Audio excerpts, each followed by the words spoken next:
What happens when the girl who grew up in a house full of snakes, alligators, and a 13-foot boa becomes a health coach with a 9-pound cavapoo and a royal portrait?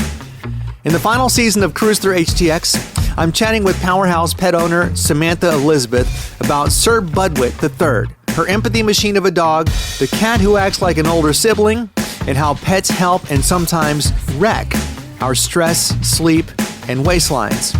We go from California feed stores and rotating rescue animals to coaching Houstonians out of burnout. This episode of Cruise Through HTX is brought to you by my company, Speak Podcasting, a podcast production company that builds media empires for iconic businesses and nonprofits. If you want to launch a show, go to speakpodcasting.com to get the combo started. That's SPEKE podcasting.com. She had a lot of separation anxiety whenever I would leave. So I got Indy as her little emotional support animal. The consistency is one of the most important things. And if you don't have it, nothing really works out. It's just a free-for-all. We made a pact with canines a long time ago that we would take care of them. It's up to us to honor that pact. This is a life with a beating heart. They bleed like us. You got to have that enrichment. It's all those little things that matter. The attention you can give them is probably the most important thing. But spend the time up front or you're going to pay for it for a long time. Oh, absolutely. If you don't have that time, maybe not the best thing for you. The season of Powerhouse Pet Owners is on Cruise Through HTX, and I have crashed the spot. My pal, Travis Weaver, owner, operator of Manready Mercantile on 19th Street in the heart of the Heights. Travis, welcome to the show. Great to be here. Tell me, Travis, what is the one thing about having a pet that has really impacted the way you not just see operating a business, but the way you operate in life? Well, I mean, right now I have Indy. I had Delilah, which was 15 and a half. They were both Weimaraners. She moved on earlier this year, about mid-year. But Delilah was coming around from the beginning of Manready Mercantile, and everybody got to know her really well and loved her, and she's in all the magazines and news and all the different things and made a lot of friends. And then she had a lot of separation anxiety whenever I would leave, if I had to leave her at home, if she did not come to work. So I got Indy as her little emotional support animal. And now Indy's my emotional support animal. So she's had to double dip on the support side. But, the responsibility side of everything's been highly important. And it's all those little things that it takes to run a business. It's also like with dogs, because I'm from the country originally, and I thought if I took here in town, I live in Garden Oaks. If I had a big yard, you could just let her run around in the back, and that'd be good. You're good to go. Yeah. Well, in reality, it's not just that. It's all those other little things. Like you need to take them for walks, and I'll walk them. Walk both of them frequently, and obviously Indy all the time. So it's not just come home, let them out, run around, and then they go to bed. They're fine. They're happy with that, but they're not using all their senses and their emotions, and they're not smelling and sniffing and exploring and doing all the little things. So it's kind of like, in a weird way, kind of like running a business or some, I don't know if that even makes sense. Like you have to, it's not just turn the door, be nice, and friendly and do whatever and pay the bills. No, it's all the little things you got to do on a day-to-day basis, like the routines. And that's things that I've noticed, especially with this breed of dog, they like. They're very, at 5 o'clock, because she comes to work with me every day. At 5 o'clock, she's walking around the corner. Dad, where's my dinner? She's going to bark if she wants to go get some water. She's going to bark if she wants to go see the alley cat. She's going to bark if she wants to go outside. So she's real vocal and let me know things. Yeah. But even if she didn't let me know, like Delilah, she wasn't vocal like that. I still need to know that, hey, I've got to do all these little things on a day-to-day basis, and they appreciate the consistency. And one of the main things here, as a small business, I'm assuming in medium and large companies also, the consistency is one of the most important things. And if you don't have it, it's just loosey-goosey. Nothing really works out. Nothing really adding up. And it's just a free-for-all. And so consistency on dog training, all the little things like that, really, it's just huge. They need it. And it's good for me too. Yeah. It's like a routine, and having these routines and these things like that, it's healthy habits. No, but it makes sense that you say that it's very similar to operating a business, because this is another life that we humans,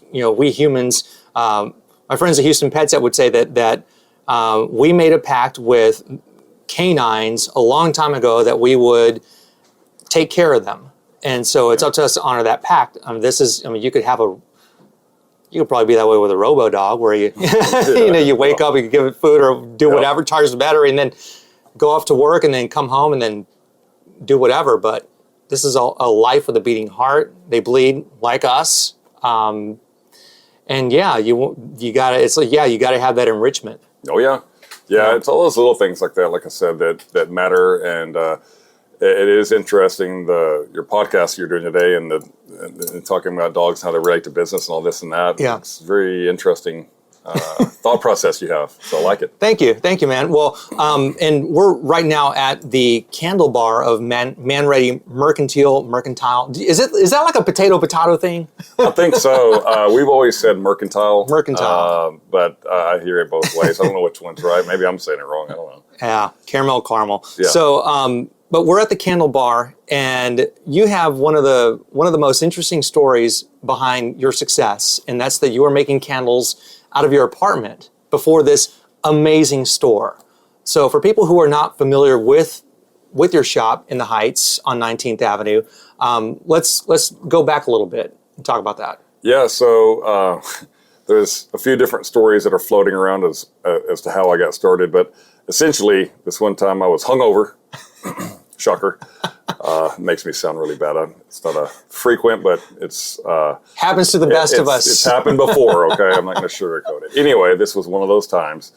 And I was... I came home, and at the time, I got all my girlfriend's bath and body stuff, whatever. And this was like in 2012 or something like that, 2011. I'm not exactly sure. But I got a bath. I got a huge thing of whiskey. I'm like going to try to, hair of the dog, ate her bubble bath and dump it in. I'd light up candles. I'm throwing bath salts in. I'm like throwing everything in this bathtub. Like, I don't even know. Wait, bubble bath with whiskey? Well, I'm drinking the whiskey. I'll throw the bubble bath.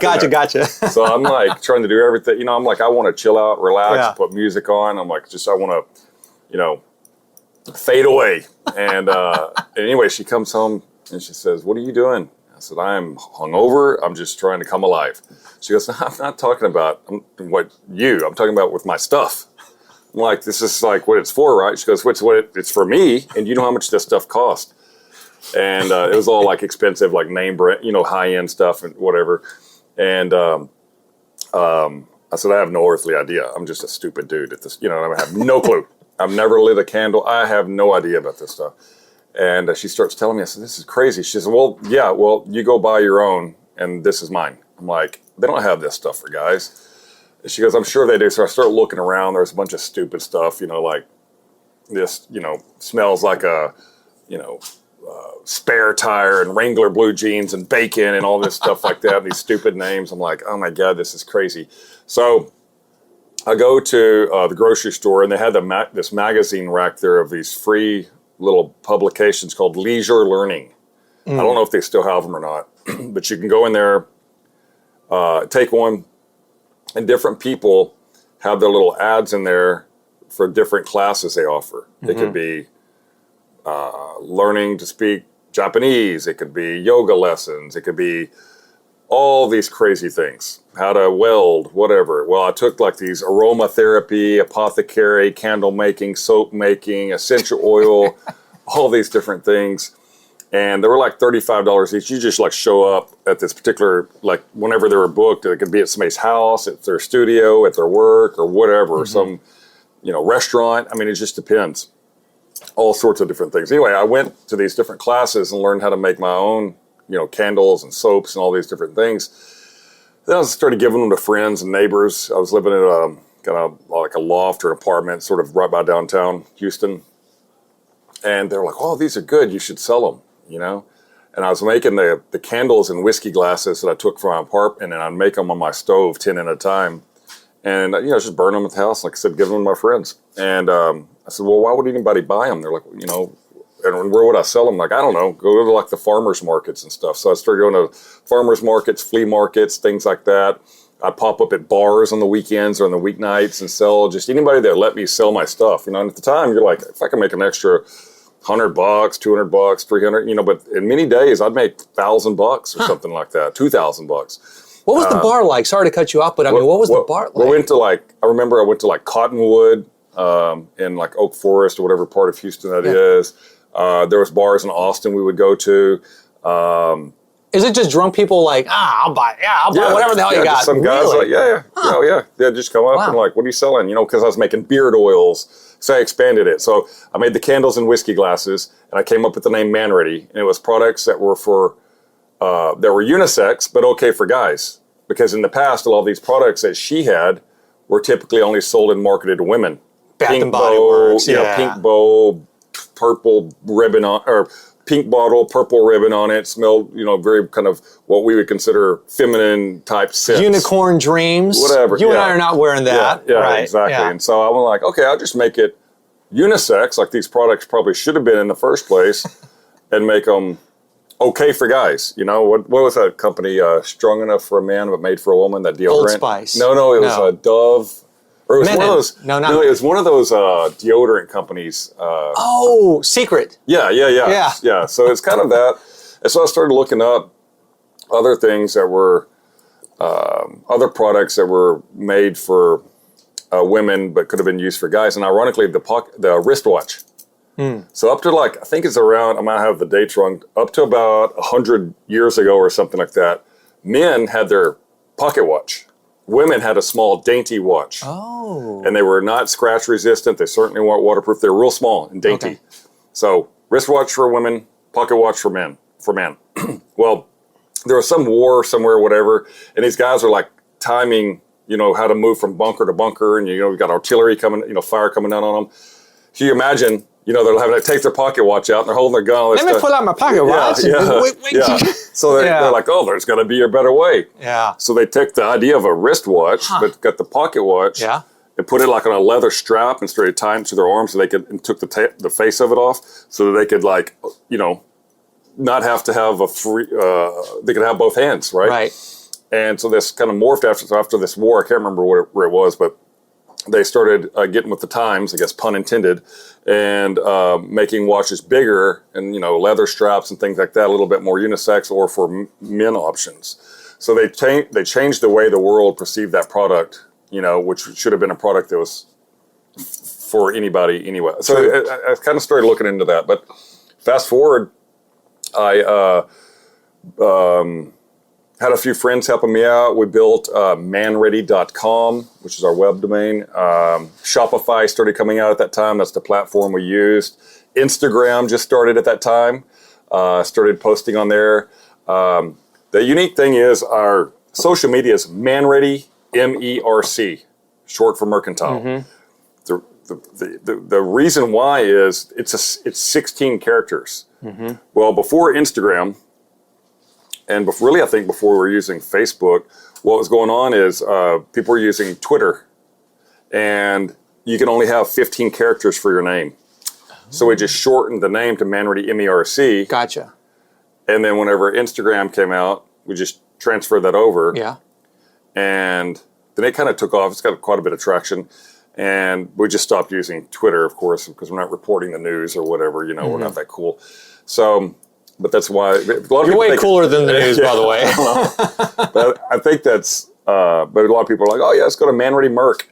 It's just short for Mercantile, but we've kind of played around with because we actually have the landing page Manready Mercantile as well. So how do we convert it over and have the actual name and all this stuff? So that's something we got to address this year. But we got this. Outgrew my apartment because I was getting wholesale accounts. All over, lots and lots of wholesale accounts. And so we're wholesaling, selling at the markets and selling direct to consumer online.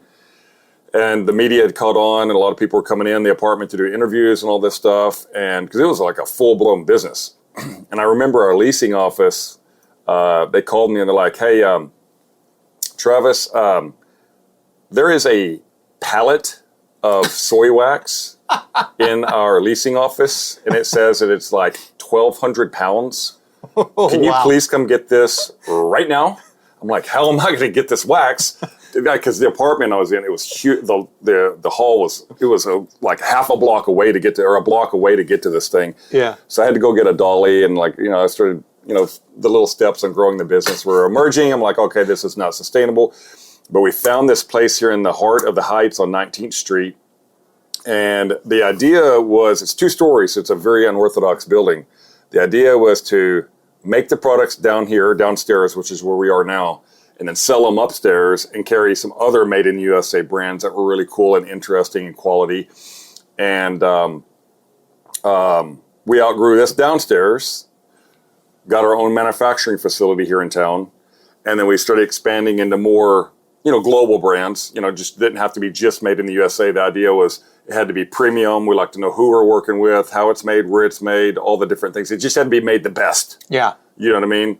Because not everything is the best made in the USA. That's just a fact. True. And I've been to a lot of different factories. I have seen it all. Mm-hmm. And I've worked in a lot of factories personally too. I mean, I used to be a welder. I did a lot of stuff in factories. And so we just got hyper-focused on the best of the best. And that's what we've kind of grown into, this super premium general goods store with something for everybody and great gift ideas for guys. Yes. So that's where we are now. So it only took us, since 2012. So whatever that is, 14 years, whatever it is, I don't even know. Well, you've built a nice empire, man. And this is like the quintessential American dream of having your business, starting off small with an idea that you had out of a need. Like you didn't want to ruin your girlfriend's collection of stuff. And so then all of a sudden turned into a hobby. You realize that you can monetize the hobby. You start selling at independent places, stores, shops, flea markets, whatnot. And now you've grown into this behemoth. And it's been really fun to watch. Every time I come to the store, it's a different experience. And it has been since we met years ago back in my previous radio world. And we met through, because you and correct me if I'm wrong, but you are a featured merchant at the Nutcracker Market every year. Yes. Yeah. And so that's how we met. Mm-hmm. But every time I come into the store, it's something different, something new. That's right. And what do you get the guy who has everything? Something really badass from Manready Mercantile. It's so funny because whenever people come in, especially during the holidays, I don't know what to get them. If they want something, he just goes and buys it himself. I mean, they all say it verbatim. It's impossible to buy for. I'm like, we've seen it all. There ain't nothing and I'm hard to buy for. I'm gonna tell you that. I mean, look at what I've got. We got 3,500 products here. And if it's not here because we don't sell it here for whatever the reason, I know about it and probably bought it or whatever, or traded somebody for something or whatever. So I'm pretty impossible, and that's one of the reasons why when we go to buying here, we try to get stuff that's just so hard to find. So it's funny. So we are one of the newest Yeti dealers in the country. So, wow. So that happened in December of this year. Well, I just got the news that we were approved. This was mid-November or something like that. And this lady comes in and she says, I was asking her if she'd been here before. No, she lives in the area though. So I'm like, okay, she'll probably be back, give her the spiel, of course, like we do everybody. So I tell her about the whole store, and I said, and we're one of the newest Yeti dealers here in the country.